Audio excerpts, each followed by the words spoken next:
Après les fêtes où on a un petit peu exagéré, et avec cette nouvelle année, on fait tous de bonnes résolutions, et la plupart du temps on se dit bon, cette année je vais faire un petit peu plus attention, cette année je vais essayer de perdre un petit peu de poids. Mais surtout pour que cet été vous vous sentiez bien sur la plage, je vais vous partager mes conseils parce que ça ne sert à rien d'y penser 2 semaines avant d'aller à la plage, c'est maintenant que ça se joue.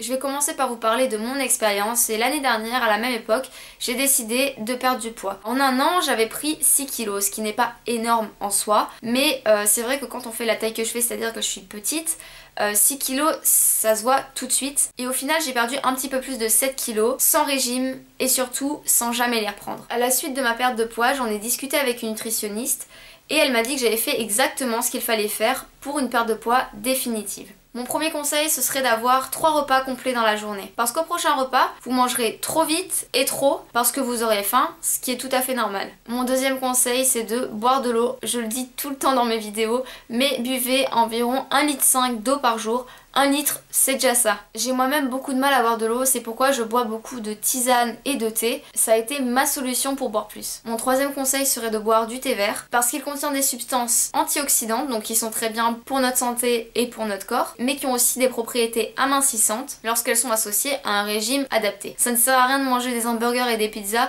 et de boire 1 litre de thé vert par exemple. Pour ceux qui n'aiment pas forcément le goût du thé vert, vous trouvez aussi du thé vert avec des arômes. Donc par exemple notamment chez Lipton, ils en font donc j'ai eu goûté thé vert à la menthe, thé vert au citron, thé vert à la mandarine et le dernier en date c'était thé vert façon cupcake fraise il me semble. Tout ça pour vous dire que vous avez quand même des goûts complètement différents. Mon quatrième conseil sera de manger dans une assiette plus petite. Ça va être surtout psychologique. Vous allez mettre exactement la même quantité d'aliments dans les 2 assiettes. Je vous mets une photo tout de suite pour que vous voyez la différence. Sauf que quand vous voyez la grande assiette, vous dites bon, elle est pas vraiment pleine cette assiette. Et vous vous direz bon bah après ça je vais encore avoir faim. Alors que quand vous voyez la petite vous dites ça fait beaucoup là quand même. C'est psychologique, c'est comme ça, c'est votre cerveau qui le voit et qui l'examine comme ça on va dire. Mon cinquième conseil sera de manger doucement, de prendre le temps d'apprécier la nourriture et de mâcher suffisamment. Du coup vous vous sentirez rassasié en ayant mangé moins. Mon sixième conseil c'est d'avoir une assiette équilibrée. Pas plus tard que l'année dernière, je me demandais vraiment à quoi ça ressemblait une assiette équilibrée. On nous dit partout il faut manger équilibré. Au niveau des portions, je me disais d'accord mais dans ces cas-là je dois manger combien de légumes, combien de féculents, combien de machins. Et je trouvais ça trop compliqué, je me disais mais je vais quand même pas m'amuser à peser mes aliments. Donc la dernière fois que j'ai fait mon repas, je me suis dit je vais leur filmer. Le but étant d'avoir dans votre assiette 30% de viande, poisson ou œuf. Pour ma part c'était du poulet. Ensuite 20% de féculents type riz, pâtes, là pour moi c'est une pomme de terre, puis 50% de légumes et là j'ai ajouté une salade. À votre assiette vous ajoutez un laitage, donc type fromage, yaourt et un fruit. Et je peux vous dire qu'après ça, vous n'avez pas faim. Si ça vous intéresse d'avoir le récapitulatif avec le schéma complet d'un repas équilibré, n'hésitez pas à me le dire et je vous le mettrai sur les réseaux sociaux. Mon septième conseil c'est de ne bannir aucun aliment de votre alimentation. Éventuellement si vous buvez beaucoup de soda ou que vous mangez beaucoup de pizza, vous n'allez pas en manger tous les jours mais vous allez tout simplement en manger une fois de temps en temps par plaisir. À la fin de la vidéo je prépare mon assiette, je finis par assaisonner ma salade. Je n'ai en aucun cas banni les huiles de mon alimentation parce que les huiles végétales contiennent notamment des vitamines et sont bonnes pour notre santé. Après bien évidemment il ne faut pas en abuser et le mieux est de les consommer non chauffées pour qu'elles gardent vraiment toutes leurs vertus. Mon huitième conseil serait de manger au moins 4 heures avant de vous coucher. Votre corps pourra avoir le temps de mieux digérer. En plus de ça, vous dormirez mieux et le lendemain matin vous aurez faim pour votre petit déjeuner. Mon neuvième conseil serait de faire du sport au moins une fois par semaine.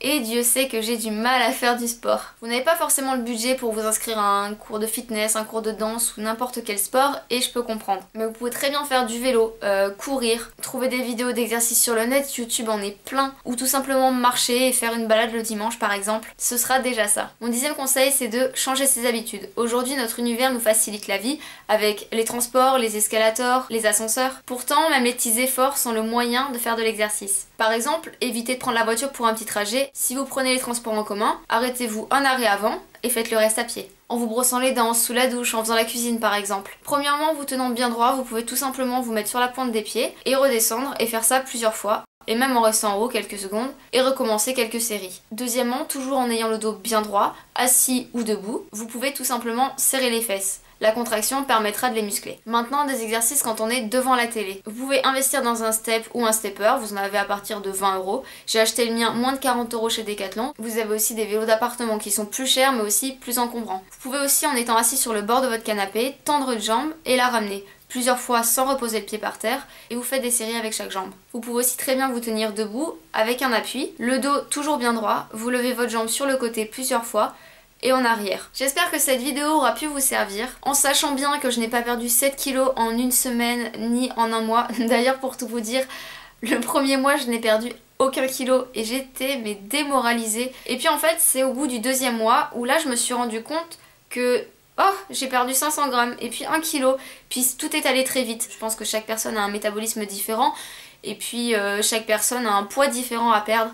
Donc je pense que vraiment ça marche pour tout le monde, mais ça ne marche peut-être pas de la même manière pour chaque personne. Selon mon expérience encore, je ne recommande à personne de suivre un régime, et encore moins un fameux régime miracle. Faut savoir que 95% des régimes ne fonctionnent pas, c'est du business tout ça. Et perdre 5 kilos en une semaine, alors c'est peut-être faisable, mais c'est pas sain du tout. Par exemple, si vous enlevez les féculents de votre alimentation, vous en avez besoin. Donc déjà vous serez en carence. Et en plus de ça, votre corps, quand vous allez réintégrer les féculents, et ben là à ce moment-là, votre corps va stocker. Vous reprendrez les 5 kilos et s'il faut, avec un peu de chance, il aura ramené des potes. Et pour finir cette vidéo par le plus important selon moi, sachez que le corps parfait dont la plupart des filles rêvent est en moyenne de 20% en dessous d'un poids normal. À cause des médias, on croit que l'on doit être mince, voire maigre. D'ailleurs, en parlant de ça, j'ai vu sur TF1, ça faisait longtemps que j'avais pas regardé TF1 en fait, et les présentatrices la plupart du temps sur TF1, elles sont trop maigres. Alors je sais pas ce qu'ils ont fait chez TF1, ils ont peut-être changé le mec de la cantine, j'en sais rien, mais soyons honnêtes, enfin moi personnellement quand je les vois j'ai envie de les nourrir ces filles. Bref, tout ça pour vous dire que